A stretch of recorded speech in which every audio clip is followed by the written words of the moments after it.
어린이를 공격했습니다. 아이는 중태이고 개주인은 과실상해 혐의로 조사를 받고 있습니다.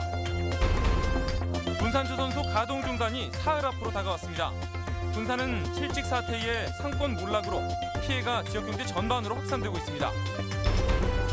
민선 6기 시장 군수들이 임기 3년을 마쳤습니다. 이들 상당수는 건강이나 각종 의혹에 발목이 잡혀 성과를 기대하기 힘든 상황입니다. 여러분 안녕하십니까? 전북권 뉴스입니다. 앞서 보도해드린 대로 개 물리는 사고가 잇따르고 있습니다. 길 가던 어린이가 대형견의 습격을 받아 하마터면 목숨을 잃을 뻔했습니다. 목줄까지 풀린 대형견이 무려 4시간 넘게 공원 등을 배회했지만 안전조치는 없었습니다. 한범수 기자의 보도입니다. 커다란 시베리안 허스키가 아이를 바짝 뒤쫓습니다. 피투성이가 된 아이가 신발을 잃어버린 채 허둥지둥 도망가 보지만 개는 집요하게 아이를 쫓아갑니다. 아이가 건물 안으로 피해 문을 닫은 뒤에도 시베리안 허스키는 주변을 서성거리며 떠날 기미를 보이지 않습니다. 친구들과 함께 길을 가던 10살 강모군이 개의 습격을 받은 건 어제 저녁 6시 반쯤. 근처 축구장에서부터 강군을 뒤따라가던 개가 언덕길에서 넘어진 강군을 갑자기 공격한 것으로 알려졌습니다. 뛰어가면서 애가 넘어지니까 개가 와서 막 달라들어 물은 거예요. 물으니까 맞물리려고 막 하면서 또 도망가면 또 와서 물고 막 도망가면 또 와서 물고 막. 강군을 물어뜯은 개는 신고를 받고 출동한 구조대원이 쏜 마취총에 의해 포획됐습니다. 팔과 다리 등을 크게 다친 강군은 현재 피부 이식 수술을 검토할 만큼 상태가 좋지 않습니다. 일단은 아이 상처가 지금 깊으니까 상처 빨리 회복되고 이제 아이가 진정되면서 심리까지 조금 불안한 상태니까. 경찰 조사 결과 사고를 낸 개는 주인이 목줄을 놓친 틈을 타 집에서 나간 뒤 4시간 이상 시내를 배회했던 것으로 드러났습니다. 목줄이 없는 개는 언제든지 시민들에게 큰 위협이 될 수 있는데도 안전 불감증은 여전합니다. 개가 물려서 엄청 안타깝지만 저도 이런 일이 처음이라 개 키우면서 이런 일이 처음이라. 경찰은 피해자와 개 주인을 조사해 과실치상 혐의를 적용할지 결정할 방침입니다. MBC 뉴스 한범수입니다. 군산조선소가 사흘 뒤면 가동을 중단하는데 그 파장이 예상보다 훨씬 심각합니다. 벌써 군산 인구 2,000명이 줄었고 신축 아파트 5채 가운데 1채가 미분양일 정도로 지역 경제가 직격탄을 맞고 있습니다. 정태우 기자가 현장을 다녀왔습니다. 야심차게 시작된 군산의 조선업 부흥의 꿈이 꺾이는 데는 불과 7년이 걸리지 않았습니다. 축구장 300일에 달하는 공장 내부는 장비들이 멈춰선 채 먼지와 녹만 내려앉아 있습니다. 동료들을 떠나보내고 홀로 남은 근로자는 분주했던 생산 현장을 잊지 못합니다. 어떻게 살아야 될지도 하고 저 역시도 마찬가지고 조금 얘기하기가 좀 껄끄럽죠. 예상대로 그냥 안부만 잘하죠. 산업도로는 한적하기만 하고 문을 닫은 공장과 매각을 알리는 현수막은 을씨년스럽기까지 합니다. 86개 관련 업체 가운데 51곳이 폐업했고 근로자 5,200여 명 가운데 4천여 명이 일자리를 잃었습니다. 직격탄을 맞은 인근 상가들은 이제 연명을 걱정해야 할 처지입니다. 하루에 20만도 못 팔아요. 문 닫지 못해 지금 열고 있는 상황이에요. 저희 야간도 했었는데 야간도 지금 안 하고요. 사람이 없어요. 우후 죽순처럼 들어선 원룸촌은 빈방만 늘고 있습니다. 전에만 해도 그런 대로 버티는 집들이 있었는데 거의 이제는 50% 밑으로 다 떨어졌다고 봐야 되죠. 군산 경제의 4분의 1을 차지할 만큼 비중이 컸던 탓에 몇 개월 만에 인구는 2,000명 넘게 줄었고 수출은 반토막이 났습니다. 또 신축 아파트의 21%가 미분양에 그칠 만큼 지역 경제는 꽁꽁 얼어붙고 말았습니다. 다른 일자리를 창출을 하지 못해서 실직 상태에 놓이는 상황이 처해 있습니다. 그런 상황에서 우리 군산시의 지역 경제 파급 효과는 날로 침체 일변도에 있다는 것을.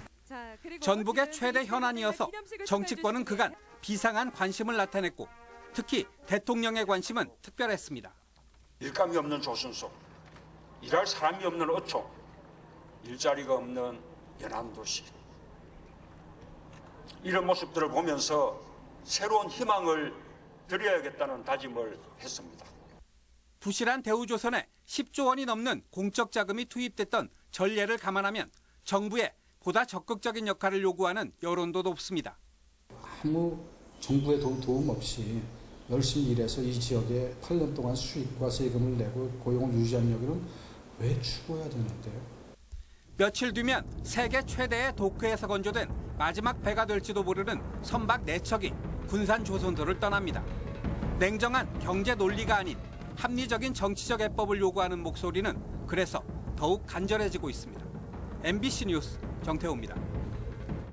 전라북도에 따르면 이낙연 국무총리가 내일 오전 도청을 방문할 것으로 알려져 정부가 제시할 군산 조선소 가동 재개 해법에 관심이 모아졌습니다. 하지만 총리실은 오늘 오전 대통령의 미국 방문을 이유로 총리의 전북 일정을 취소해 전격적인 방문 계획과 곧 이은 취소 배경을 두고 궁금증이 일고 있습니다.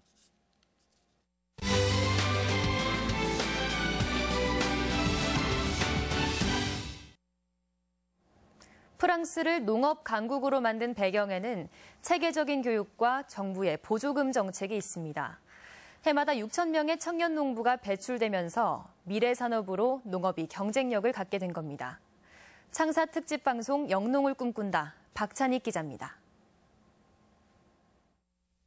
파리에서 차로 1시간 거리의 농업고등학교. 농기계 조작을 배우는 실습 수업이 한창입니다. 겉으로는 우리와 다를 게 없는 농업학교지만 학교 운영 주체가 놀랍게도 교육부가 아닌 농림부입니다. 학교 목표도 단순히 농업기술 전수에 그치지 않고 농업 전문 경영인을 육성하는 데 역점을 두고 있습니다. Parce qu'il est vrai que pour s'installer en tant qu'agriculteur, eh bien, au-delà des connaissances agricoles, des connaissances agronomiques, des connaissances techniques. 은퇴한 아버지의 농장을 물려받은 오렐리아는 올해 본격적으로 농사를 시작했습니다.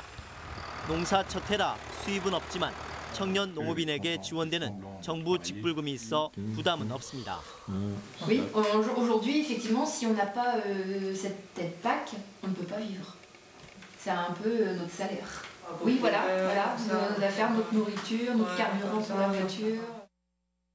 프랑스는 39세 이하 청년 농업인에게 5년간 우리 돈으로 매월 250만 원까지 지급합니다. 뿐만 아니라 정착 첫 해 3만 5천 유로의 보조금을 지원하고 사회보장 부담금과 세금 감면 혜택도 주고 있습니다. 최저임금의 몇 배 이상을 소득으로 확보할 수 있는 영농계획과 기반이 있어야지 들어와요. 그래야지 이 친구들이 영농 정착을 안정적으로 해서 농촌 지역에 뿌리를 내릴 수 있기 때문에. 체계적인 교육과 과감한 지원으로 젊은 농촌을 만들어낸 프랑스의 사례는 위기에 빠진 우리 농업과 농촌에 희망의 메시지를 전해주고 있습니다. MBC 뉴스 박찬익입니다. 전라북도가 가뭄 피해를 조사해 피해 지원을 하기로 했습니다. 전라북도는 농식품부와 협의해 농업 재해 대책법에 따른 가뭄 피해 접수를 받고 농작물이 고사해 대체 작물로 전환할 경우 헥타르당 220만 원의 대파비를 지원하고 수량 감소에는 농약대 22만 원을 지원한다고 밝혔습니다. 민선 6기 단체장 임기가 3년을 지났는데 기대보다는 실망감이 적지 않습니다. 각종 비리에 연루됐거나 건강 이상으로 지역 발전에 오히려 걸림돌이 될 정도입니다. 유룡 기자의 보도입니다. 문재인 대통령의 가야사 조명 발언으로 스포트라이트를 받고 있는 장수군. 최용득 군수를 비롯한 간부진이 가야사 복원 등 지역 현안을 논의하고 있습니다.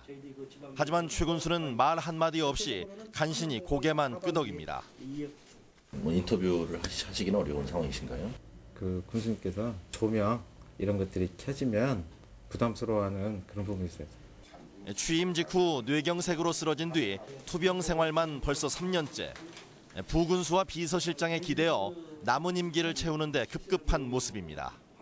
지금까지 해왔던 사업들 관련돼서 정리하고 그다음에 생활정치 계속해서 지금까지 해오셨던 대로 유지해가지고 연결시켜 나가는. 새만금 사업에 대한 대통령의 관심으로 도약의 기회를 맞은 김제시 역시 비슷한 상황입니다. 이건식 시장이 작년 연말 특혜 혐의로 구속되면서 일대 혼란에 빠졌습니다. 보석으로 풀려나 대법원에 상고했지만 3선 연임으로 어차피 물러날 상황, 레임덕이 불가피합니다. 상고 이유서를 제출을 하면은 담당 대법관이 결정이 됩니다. 아직 시간이 좀 걸려야 돼요. 조금 시간이. 어떻게 되든 간에 차질 없이 진행해 나갈 겁니다. 나머지 시군도 양상은 비슷합니다.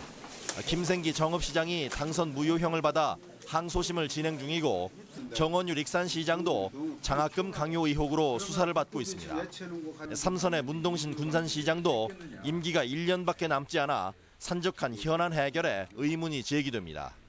정권 교체로 맞은 비상의 기회를 살려야 할 단체장들이 오히려 지역의 걸림돌이 되는 것 아닌지 우려가 커지고 있습니다. MBC 뉴스 유룡입니다. 전북지방경찰청은 부안 모 여고 교사 51살 A씨를 아동청소년 성보호법률 위반 혐의로 입건하고 이번 주 중 피의자 신분으로 소환 조사하기로 했습니다.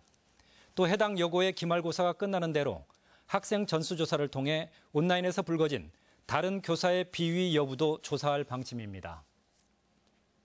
학교 비정규직 연대회의는 오는 30일 민주노총 총파업에 참가하기 위해 도내 2,000명의 조합원이 서울 광화문으로 상경한다고 밝혔습니다. 참여 조합원 가운데 조리 종사원이 70%가량으로 급식 운영에 어려움이 예상돼 일선학교에서는 급식을 도시락으로 제공하거나 단축 수업을 하는 방안 등을 모색하고 있습니다. 윤진식 대한노사발전연구원장과 노사민정관계자 100여 명은 오늘 전주 터전부패에서 간담회를 열고 노사관계도 시대 요구에 부응해야 한다는 데 의견을 같이 했습니다. 참석자들은 투쟁과 대립의 노사관계가 대화와 상생의 관계로 전환되고 보다 적극적인 대화 채널이 운영돼야 한다고 주장했습니다. 간추린 뉴스입니다. 전라북도가 노인 일자리 확충에 적극 나서기로 했습니다. 전라북도는 최근 정부의 추경 예산으로 제공할 노인 일자리 3만 개 가운데 4분의 1인 7,000개를 전북에 배정해 줄 것을 요구했습니다.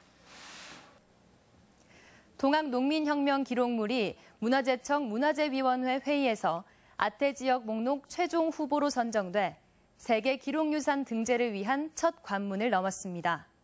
정부는 이에 따라 내년 3월 동학농민혁명 기록물을 유네스코에 등재 심의 신청서를 제출하게 되며 최종 등재 여부는 2020년에 결정됩니다.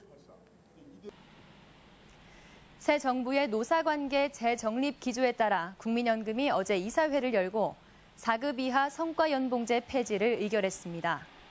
국민연금은 지난해 5월 전 직급 성과연봉제 도입을 결정한 바 있으며 앞으로 합리적인 보수체계 개편을 위해 노사협의를 지속할 방침이라고 밝혔습니다. 전주시는 시민들에게 특별한 하룻밤을 선사하기 위해 다음 달 15일 오후 5시부터 16일 오전 10시까지 시청 앞 광장을 캠핑장으로 제공한다고 밝혔습니다. 참가 신청은 내일부터 다음 달 12일까지 선착순 30명이며 버스킹이나 인형극을 곁들인 콘서트와 영화를 즐길 수 있습니다. 간추린 뉴스였습니다. 보건복지부가 지난해 전국 자치단체별 출산 장려 정책을 분석한 결과 전라북도는 모두 64건으로 도 단위 자치단체 가운데 제주에 이어 가장 적었습니다. 투입된 예산 역시 77억 원으로 512억 원에 달하는 경기도의 7분의 1에 그쳤고 도세가 비슷한 충북이나 전남의 절반에도 미치지 못했습니다. 한국은행 전북본부가 도내 400여 가구를 대상으로 이달 소비자 심리지수를 조사한 결과 현상 유지를 100으로 가정했을 때 지수 112.8로 6개월 연속 상승했습니다. 부문별로는 현재 생활 형편은 96으로 여전히 기준치 100에 미달했지만 소비 지출과 가계 수입 등 향후 전망을 묻는 질문에는 모두 나아질 것이라는 응답이 많았습니다. 전북 지역 초중고교가 다음 달 13일부터 여름방학에 들어갑니다. 전북교육청은 무더운 여름철 학생들의 휴식과 자기개발을 보상하기 위해 다음 달 13일 완주 한별고등학교를 시작으로 772개 학교가 순차적으로 방학에 들어간다고 밝혔습니다. 도내 대부분의 학교는 다음 달 21일부터 27일 사이에 방학에 들어가며 방학 일수는 평균 25.8일입니다. 도내 사회단체 회원들이 무주 세계 태권도 대회장을 찾아 참가 선수들을 응원하고 있습니다. 전북권 뉴스였습니다.